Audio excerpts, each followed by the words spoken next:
Doctor Patnaik Delhi के सबसे बड़े हार्ट सर्जन में से एक थे। ये कहना गलत नहीं होगा कि उनके जैसा डॉक्टर वहाँ कोई नहीं था।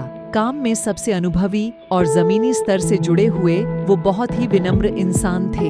एक बार डॉक्टर्स के बड़े समूह को अपने अनुभव उनके साथ बांटने के लिए उन्हें आमंत्रित किया गया।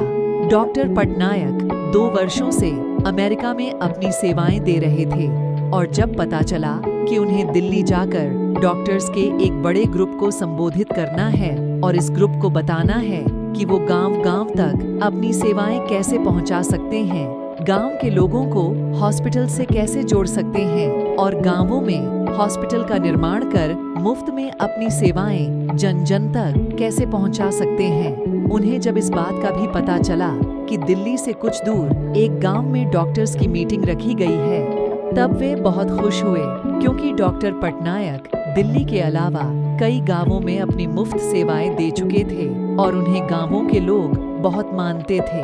उन्होंने अपनी फ्लाइट टिकट बुक की, अपना सामान पैक किया और अगले ही दिन दिल्ली के लिए रवाना हो गए। देर शाम को उनकी फ्लाइट लैंड हुई। मौसम ने अपना रुख बदला हुआ था। आसमान से 1-2 बूंद टपकती पानी कब छोटे छोटे ओले में बदल गए पता नहीं चला। मौसम बहुत ज्यादा खराब था। दिल्ली से एक जूनियर डॉक्टर शर्मा और उनका ड्राइवर मोहन उन्हें लेने के लिए एयरपोर्ट पर उपस्थित थे। अगली सुबह एक छोटे से गांव में डॉक्टर पटनायक को संबोधित करना था, इसलिए उन्हें उसी रात ही उस गांव के लिए निकलना था। कुछ देर इंतजार करने के बाद भी मौसम की स्थिति वैसी ही थी। डॉक्टर शर्मा ने मोहन से पूछा, यदि आप गाड़ी चला सकें और रास्ते में किसी तरह की कोई असुविधा न हो तो क्या हम इस मौसम में भी यहाँ से निकल सकते हैं? हाँ, मैं कोशिश करूँगा, लेकिन गांव जाने के लिए हमें कच्चे रास्तों से होकर जाना पड़ेगा, इसलिए अभी हम धीरे धीरे आगे बढ़ सकते हैं, मोहन ने कहा। मोहन ने गाड़ी निकाली और तीनों गांव की तरफ आगे बढ़ने लगे। रास्ता और मौसम दोनों बहुत खराब था, इसलिए वे धीरे धीरे आगे बढ़ रहे थे। कुछ दूरी तय करने के बाद जब वे एक गांव से गुजर रहे थे, तब मोहन को महसूस हुआ कि उसके गाड़ी का एक टायर पंचर हो गया। उसने गाड़ी रोकी और नीचे उतरकर बारिश में भीगते हुए उसने टायर को चेक किया। टायर पंचर था। उस गांव में बहुत अंधेरा था। मौसम खराब होने के कारण वहां बिजली नहीं थी, लेकिन मोहन ने देखा कि पास ही के एक घर से रोशनी आ रही थी। मोहन ने डॉक्टर पटनायक और डॉक्टर शर्मा से कहा कि सर, गाड़ी का टायर पंचर है और टायर बदलने में समय लग सकता है, इसलिए गाड़ी से उतरकर हमें पास के घर में अभी कुछ समय रुकना होगा, क्योंकि ऐसे बारिश में टायर बदलना भी संभव नहीं होगा।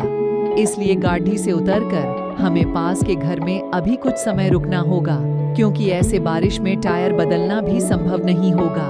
दोनों डॉक्टर्स गाड़ी से नीचे उतरे और पास के ही घर की तरफ, जहां से रोशनी आ रही थी, आगे बढ़ने लगे। उन्होंने घर का दरवाजा खटखटाया, लेकिन अंदर से किसी भी तरह की कोई प्रतिक्रिया नहीं हुई। उन्होंने इस बार फिर दरवाजा खटखटाया और अब की बार दरवाजे पर एक बूढ़ी अम्मा थी जो बहुत उम्र की लग रही थी। माँ जी, हम शहर से आ रहे हैं, मौसम बहुत खराब है और यहाँ हमारी गाड़ी भी खराब हो गई है। यदि कुछ समय तक आप हमें यहाँ रुकने दें तो आपकी बड़ी मेहरबानी होगी। डॉक्टर शर्मा ने बूढ़ी अम्मा से कहा, क्यों नहीं, आप सब अंदर आइए, मैं आपके लिए चाय बनाती हूँ।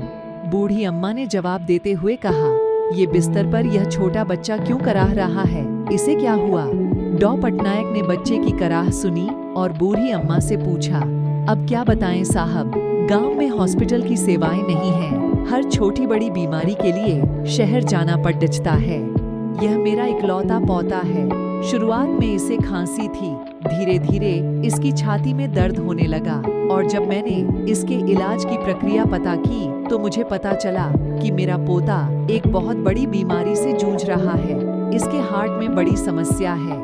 कुछ डॉक्टर्स ने बताया कि दिल्ली के एक मशहूर डॉक्टर हैं जो आजकल अमेरिका में रहते हैं और कभी कभी ही दिल्ली आते हैं, वही इसका इलाज कर सकते हैं। इलाज में भी बहुत खर्च है।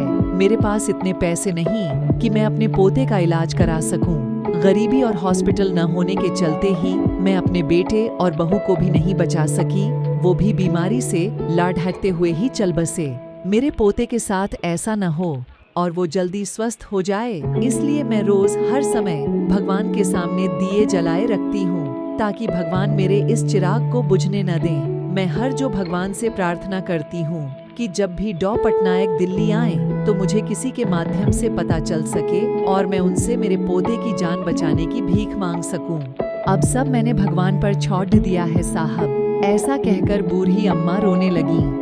ये सब बातें जब डॉक्टर शर्मा ड्राइवर मोहन ने सुना तो उनके चेहरे पर एक अलग ही चमक दिख रही थी। डॉक्टर शर्मा बूढ़ी अम्मा के पास गए और उन्होंने उनका हाथ पकड़ते हुए कहा, माँ जी, आप जिन डॉ पटनायक की बात कर रही हैं, वो आपके सामने ही खड़े हैं। डॉक्टर पटनायक ने बूढ़ी अम्मा से उनके गांव वाले कार्यक्रम के बारे में पूरी बात बताई और यह भी विश्वास दिलाया कि उनके पोते का वो मुफ्त में इलाज करेंगे और गांव-गांव तक चिकित्सा की सेवाएं पहुंचाएंगे। यह सुनने के बाद बूढ़ी अम्मा को विश्वास हो गया कि इस दुनिया में विश्वास कितना जरूरी है और उस भगवान पर विश्वास कितना जरूरी है जो आपकी दिल से निकली दुआओं और प्रार्थनाओं को कबूल करते हैं।